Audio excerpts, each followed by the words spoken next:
Utah. What did that tell you kind of about the resolve of your team? I mean, we desperately needed to play that way.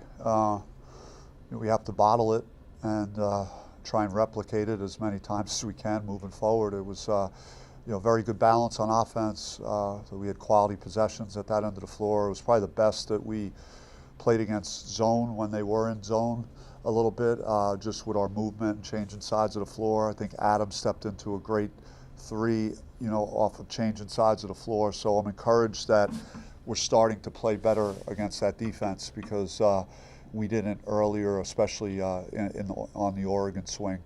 But yeah, I thought we played well in both games. Outside of the first few minutes of the Colorado game, we had a hard time just converting layups to just would have kept us in the game. And our late clock defense was not great either against Colorado late in that game to put enough game pressure on them to get within striking distance. We couldn't do it because they were very good at making shots late in the possession down the stretch. But yeah, it was a great bounce back based on just how things have gone the last couple of weeks. You've been talking about developing your bench a lot recently. What do you think over the road trip in 2 games? I mean, I thought it was fine. I think Adam's a pro. The way he handled coming off the bench, he's going to start tomorrow. So it is going to be somewhat of a revolving door of sacrifice, because with certain rotations that I need to have on the floor, with certain player combinations, it was necessary for Adam to come off the bench the last game. But so that provided a real spark when you have a player of his abilities coming off the bench. How are guys doing buying into the bigger picture at this point? The season hasn't gone as well as guys hoped. They want to play in the postseason, et cetera. They want the ball, all those kind of challenges. Yeah, I think that there was it felt like a singular commitment to winning and playing winning basketball, really in both games. But Utah, actually, you got the result that you were hoping for. But I think it just shows that we have the guys that are capable of being playmakers, that they all have to trust that they need each other, and that the game is so much easier when you have more guys playing well on the offensive end, and it's harder for defenses to deal with us if we have multiple guys playing well at that end of the floor, and then it makes our defense better. So, yeah, it's the best answer I could give on that.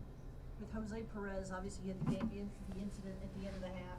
You benched him and had him come off the bench the next game, and then for Utah he responds in kind. Can you kind of talk about his emergence and kind of learning moment there?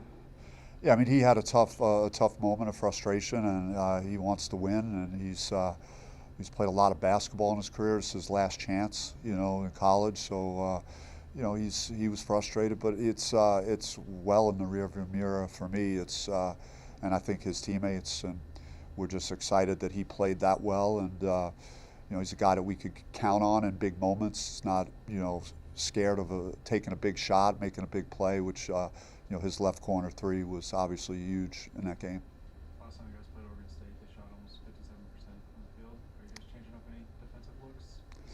I mean, they're really good at home, and they've they had a great week against both Arizona teams. So it was really did not catch them at the right time, but they have good young players. And Bilodeau is good inside. Pope is one of the best point guards in our league. He can really score. He could really put make shots if he's getting clean looks, and so we have to do a good job. I think it starts there with those two guys. So that's something we focused on the last couple of days.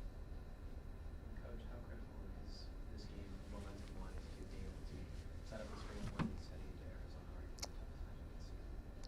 Yeah, it's just putting our last two home losses consecutively behind us. I think that's where it's got to start. We talked about trying to take care of business at home, and we haven't done it the last two times. So, it's a priority to be ready to play tomorrow. And there's no reason that we should be looking past Oregon State. The way they handled us at their place. So they should have our full attention, even though obviously we have the Arizona game coming up as well.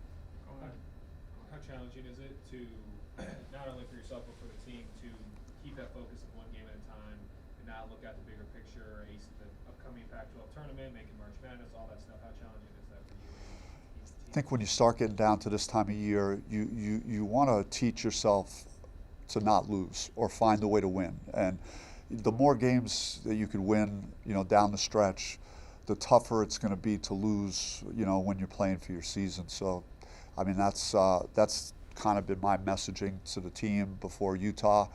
Can we go to a place like this against an NCAA tournament team and deliver a performance that is going to be necessary to win and advance in the Pac-12 tournament, because there'll be a team that has something to say about who wins or loses that tournament. Utah's a very good team, so I think it, particularly where we are in our season, having lost the games that we lost, to be able to circle the wagons and win that game, I think was huge for our confidence. What's always been the biggest challenge for you, and maybe now even for this team, as you go down the back half of the stretch of the Pac-12 and you see teams the second time, obviously Oregon State, like, yeah, there are adjustments like you said you need to make, but maybe kind of not over-adjusting or overthinking playing these teams the second time. Yeah, we just, I watched, it was hard to watch it again, getting ready for this game, but we really struggled in that game shooting the ball. Jemiah Neal hit his first three for us, and then we missed like 20 in a row after that. So, we did not play quality offense, and then, we didn't play well early in the game. So we got to make sure we're ready to play from the jump. We've had too many times where we haven't gotten off to the start we need to get off to. So hopefully, we could do that. But, this time of year, you're just thinking about postseason and trying to compete for a championship, trying to play your best basketball that you can. I mean, that's the goal. Going into Arizona, do you try to feel the guys at the rivalry, or you just look at it like any other game, or kind of what's the mindset going into it? It's, when I'm here tomorrow night, we could talk about Arizona, but I don't really want to go there yet. It's obviously a huge game, and there's a lot of prep that will go into that Thursday and Friday. But I'm thinking about Oregon State right now. That Utah game was it was arguably your best offensive game of the year. You guys shot the ball incredibly well, 10 for 23 from three. When you guys aren't shooting the ball to that extent, what are going to be the biggest elements to maintain that high-level offensive firepower, even when you're not shooting like that? Yeah, I think you need a blended attack. We really did a good job of getting to the paint. We were getting to the basket, so it wasn't just strictly relying on making perimeter shots. And the proportion of threes to twos was very balanced in that game. I think we were 10 for 22, but the quality of the three-point shots we were getting was very good too. I talked about Adams' three he hit after the ball changing sides. Jemiah had a steal and just kind of dribbled into a wide open rhythm three. I mean, those are types of threes that we're going to have success with. So, we obviously are hopefully going to play better at that end of the floor, and we need to if we're going to make a push here late in the season. Sean Phillips has played great lately, and how much was his development stunted a little bit with that 8 games he was out? Yeah, a young player like Sean that's developing, it's going to impact just not having the level of reps that you would have wanted to in a non-conference to really get him ready. But he's got big time upside, and his athletic ability, the pass, and I actually thought in real time that Frankie had a shot blocked, or deflected, and Sean was just there to clean it up. But that was an amazing lob pass by Frankie to Sean early in that game. You could see just how he could make us different around the basket because of his physical tools, his ability. And Coach, for the 3rd time this season and first time in conference play when you guys visited Utah, you won the rebounding battle, and that's no easy feat considering they're one of the taller teams in college basketball, Yeah. one of the better rebounding teams in the conference. What sort of went into that? Were you guys focusing more on rebounding in practice? Was it just being tougher on the glass? Well, we knew that we had to be, with Lampkin, dealing with him in Colorado, he's very physical, and they have good size. And that whole week we talked about the paint and how important that is to us, and so to make sure we rebound. But when we're putting the ball in the basket at like 48%, there's less rebounds out there for our opponents. And then you could hang in on the backboard if you're, just playing a little better on the offensive end. You talked about Adam Miller's professionalism coming up with him this weekend. seen a bit about through his mentality shift through that shooting slump and how he's gotten himself out of it? He was locked in, man. He just his his game face. I mean, he was just really ready to play that game, and and he came in and gave us a lift immediately. His dunk in the second half was a huge play. So I mean, he played really good defense when he was guarding Madsen again. So he just he played really well. It's been elusive to have everybody playing well together, but when that happens, there's great outcomes. Are there any things that you've sort of realized maybe through this season that helps to make that more likely? Yeah, I mean, I think it comes down to just our intentions, and are we thinking about the right things? Our defense helping our offense? Are we active? We had a couple of steals, and then that got us in the open court, got us some easier, cleaner looks. When we're playing with that type of desperation, then we have a chance. And I just think over time, it's just taken a while to build chemistry amongst the group, and that's gonna be no different moving forward with how many new guys you're gonna have in the program year to year. But it was good to see that we have that potential to to play that way at the offensive end. With Sean, like you talked about getting more minutes, I know you mentioned before Alonzo kind of going back to his natural position, but how much more comfortable do you feel Alonzo's been just being at that spot when Sean's on the floor? Yeah, Zoe is tougher than his frame. He will battle under the basket and work against these bigger bodies, but it's certainly to give him a chance to showcase more of his defensive abilities guarding with someone that's facing him up, because he's got great wingspan and lateral foot movement. So not having him tangled up with the 6'9", 6'10", 240-pound guy the whole game. So getting Bryant, getting Sean more minutes at that position has kind of freed some things up. And then during the course of the game, we could slip in Zoe at the 5 with different lineups where it's advantageous for us. So the ability to get Sean playing well and getting more production out of Bryant, I think will help us long term for the remainder of the season. How important is that stability that you were talking about a minute ago? Year to year, you have 4 or 5 of your best players have remaining eligibility, and just not having to be so reliant on. You've done a good job at remaking your team every year.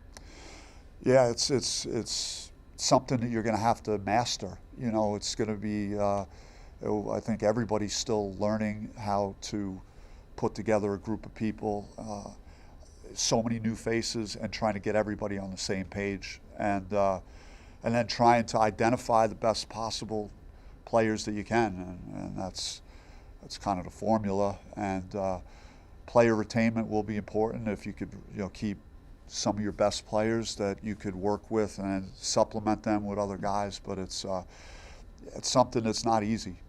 Seems like, Frankie, Adam, Jemiah, Sean, if they're back next year going into the Big 12, that is a big boost versus having some of your best players leave.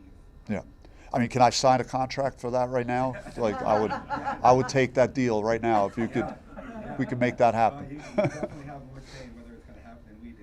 Yeah. No, those guys have all been very good to me, and when you talk about Jemiah and Frankie being a big part of an NCAA tournament team and the kind of development steps that they've taken this year in different ways, both of those guys, and Sean's upside and his future is super bright, and Adam is really rock solid. So, I would love to be able to bring those guys back into the fold next year, and then go out and attack the portal, once the season's over. What's the number one thing you hope to see from your team against Oregon State? Simple question, curious your answer to hopefully get the victory. Can you repeat that? I'm sorry. Can you repeat the question? Oh, I was just saying, what's the number one thing you hope to see from your team against Oregon State coming up to keep the momentum rolling? Just got to play with a lot of passion, a lot of activity on defense, and just get after it, and just be aggressive. I thought that our first game versus Oregon State, they were the aggressor. They were quicker to the ball. They got 50-50s. They got offensive rebounds. We were not able to effectively guard them. So just seeing a better performance and setting the tone at that end of the floor.